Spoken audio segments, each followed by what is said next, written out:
Thank you for taking the time to watch this episode of Life Support.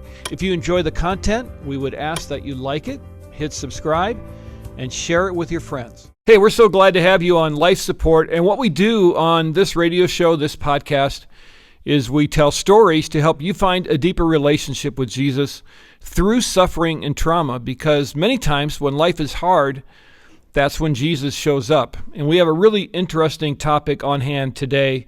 Dr. Thad Austin is my guest. His book is entitled Caring for Clergy. And so, Dr. Austin, thank you so much for being here. And the title itself got me interested right away. What caused you to become interested in this particular topic? Well, thanks so much for the opportunity to be here, and so grateful to be with you and also your listeners as well. So I served in pastoral ministry for just over a decade, and so I know what the strain of the local church can feel like, and the challenges and also blessings that come as being a pastor. One of the things that I've observed is that there, even prior to the pandemic, were a number of cracks that were already emerging with a number of our religious leaders. So, I've got a great friend and mentor whose name is Greg Jones, who serves as the president of Belmont University. And I remember him saying once that if you wanted an honest advertisement for pastoral ministry, it would read something like this: manage conflict and slow decline for long hours and little pay. Mm-hmm. And that is often the case for many clergy. If you look at just basic indicators of well-being and thriving, oftentimes clergy are worse off than the general population, whether it be by matters of body mass index or stress level. Obviously, the economic situation being concerning. Some who pursue a seminary education to pay off that debt. It's impossible based upon their level of income. So all of those things come together to create a really interesting moment for us in the church as we think about how we are emerging out of the pandemic. So if those things were true prior to the pandemic, then how are clergy doing now? And in particular, the basic question that I've been asking is, what is the support system that is available to clergy at scale?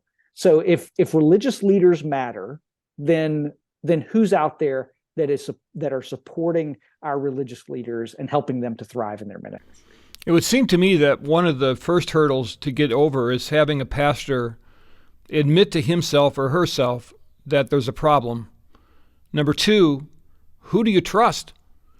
Because the people that you're ministering to, number one, you're probably not going to be at the church forever. That's just the way pastoral ministry is. And then secondly, they're the ones making the decisions many times about your future. So how does a pastor go about kind of, number one, analyzing to see if there's something wrong, and number two, taking those first steps to get help? Yeah, it's such a great question. And the initial response that I would say is that oftentimes the institutional structures that are in place don't help facilitate that process. So just as an example, in not all, but in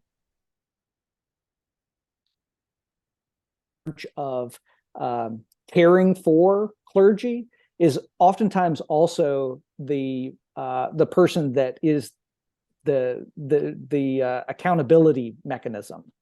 So you have both confessor and also judge and jury combined into the same individual. So there are substantial barriers that are in place that oftentimes keep clergy from being able to even just to engage that there is a problem, that they need help and support. And yet this is a fundamental requirement. So just even from what we know of the 12th step program, the first step to recovery is simply admitting that you have a problem. I think that oftentimes when I've been in situations where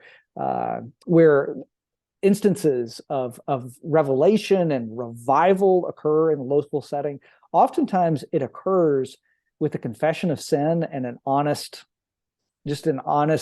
person saying, hey, let me just be real about my life. And God somehow begins to move in the midst of that in ways that honor the boldness of that commitment.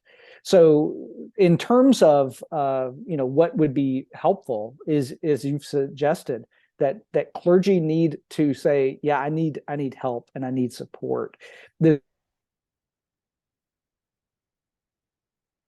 We've been kind of using the analogy of Moses, Aaron, and Hur. So if you remember back in the book of Exodus, chapter 17, Moses is leading the children of Israel in battle with arms raised, and Aaron and Hur come alongside to lift up and to support Moses's arms. So we've been asking this question of who are Aaron and Hur today? Where are they located? What are they doing? How do they need support? Are Aaron and Hur talking to each other? If they are talking to each other, are they even speaking the same language, or are they speaking totally different languages? The piece of encouragement that I would offer is that there is a large-scale network of supporters who are out there and available. If a clergy person would just simply say, look, I have a problem, I need some help, there are people out there who see it as their vocational calling to support you and to support your ministry. Well, that's good, because I'll be asking for a lot of phone numbers when we're finished here. My guest is Dr. Thad Austin. The book is Caring for Clergy. You mentioned speaking 2 different languages. Tell me about that. And I can guess, but I'd like to hear from you what that really means. Yeah. So this, so the title of the book is Caring for Clergy, but the subtitle is Understanding a Disconnected Network of Providers. So we did a large-scale national survey to understand who's out there available, know that there is a need. And what we found were, by looking at Aaron and Hur, who were supporting the arms of Moses, what we found were that Aaron and Hur oftentimes are not speaking the same language, which can create some significant problems in terms of their ability to provide support to the clergy that they're serving. Let me just use a quick example or analogy, and then I'll provide a bit more context to the specific data that we collected.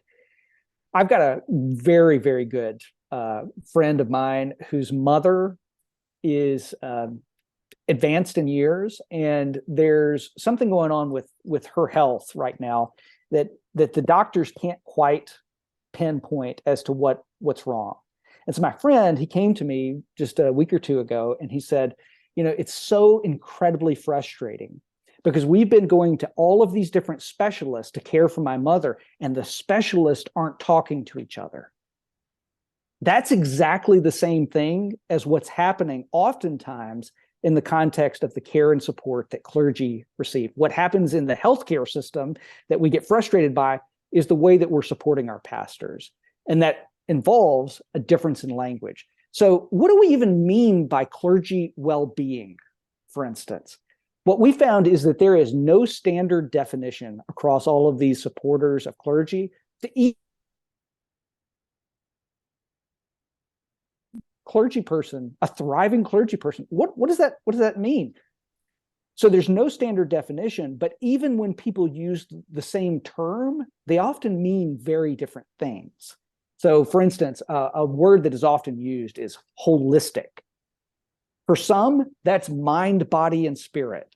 For others, it's a matter of physical, financial wellness. For others, it's something completely and totally different. And so you get this very segmented network of supporters that are available to provide care and support. Do you also find that the people that are supposed to be caring for their pastor, say a board, are coming from a business perspective largely because they don't have life in the church is a bit foreign to them. They know the congregational side. They have no idea really what happens in the office. And how does that create difficulties as the pastor's trying to navigate through his life in the church? So I'll speak out of my own experience in pastoral ministry. I remember back in 2008, I believe it was, there was a proposal in our congregation to provide parental leave after the birth of a child for the staff and the pastoral leaders who were part of our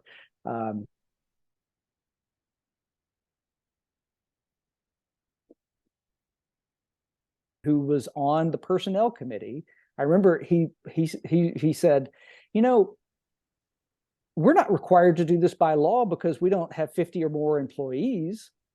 And he said, we don't offer this in my business, so why should we offer it here at the church? And it was almost this kind of like badge of honor to say, you know, like, we are only going to support our staff and our religious leaders at whatever the minimum is required by law. And I think about that in terms of, you know, just the implications that oftentimes bringing sometimes a scarcity mentality and also a business mindset that doesn't fully value and honor the work of our clergy, and also other religious leaders that are providing, you know, ministry on behalf of our congregations. I've thought long and hard about the implications of Exodus chapter 17. So just for a second, imagine, what would it have been like if Aaron and Hur weren't there that day?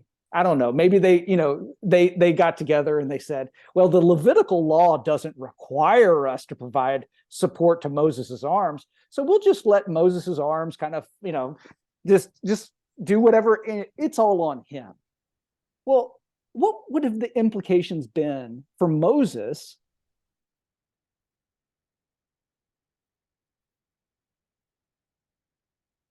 if the children of Israel had lost that battle? It could have delayed the entrance into the promised land. It might have had implications for the Davidic kingdom. The work that Aaron and Hur do in supporting the arms of Moses is critical to the success of our religious institutions and also our religious leaders.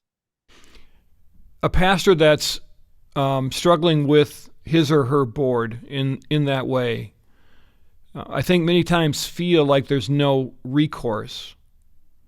There's a lot of power brokers in churches. I call them church bosses. When I'm entering a new church ministry, the first question I'll ask is, who are the church bosses? I want to know. Not that they're bad people, but they're going to be a force to be reckoned with. If you were sitting with a church board right now and they asked you, how can we take care of our pastor better? What kind of advice would you give them?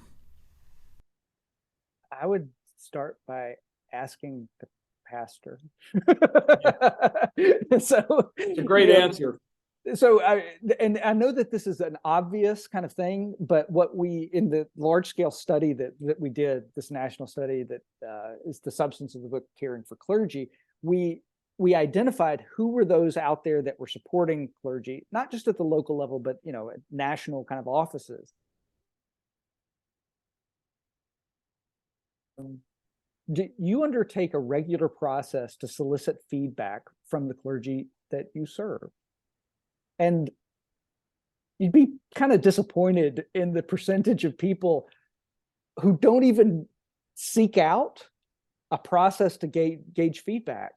You know, I think it was the Bill and Melinda Gates Foundation or some major foundation that was providing support in Africa to try to help in terms of economic development for families. And one of the things that they found, novel concept here, is that they just needed to ask what people needed. And if those people were honest and forthright, they identified what they actually needed. So I think that that's where it starts. And one of the things that I find so fascinating is the connection between, if you undertake a process to solicit feedback from the clergy you serve, statistically, I don't know if it's 2, 3, 4. I mean, it's a substantial number. Statistically, you're much more likely to have goals as an organization in terms of the care and support that you provide. So it's not just a matter of, we're going to solicit feedback just to solicit feedback. It actually has a codifying effect in terms of establishing a structure. We have for tomorrow. But you're talking about a high-risk venture for both sides, because the board may discover things that they don't want to know about their pastor. or it may cause them to have to do some things they're not comfortable with, or it gets messy. For the pastor, it's high risk because he's not quite sure, or she's not quite sure, that she trusts those people on the other side of the table. The pastor likes those people. The pastor wants to serve those people, but how deep do you go? And I think that's a hard place to put yourself in. And maybe it comes down to just trusting God's presence. It could be as simple as that, trusting the presence of the Holy Spirit to guide you through that process when you're being vulnerable on both sides. Absolutely. I do think that, especially for personnel committees that are directly responsible for overseeing and supporting pastors at the local level, confidentiality is so critical. Creating a safe environment, and I don't think that you can. I don't think you can expect the clergy person to be the responsible party. I don't think you can expect the pastor to create that environment. It has to be created and nurtured by substantial risk involved by saying, here are the areas where I need help. So, just as an example, going back to the Aaron and Hur analogy, that I imagine there weren't too many, like Hebrew forms of deodorant back then, but Aaron and Hur had to kind of get in Moses's armpits, to provide that support. And the same is true. And it's not a matter of prying. It's not a matter of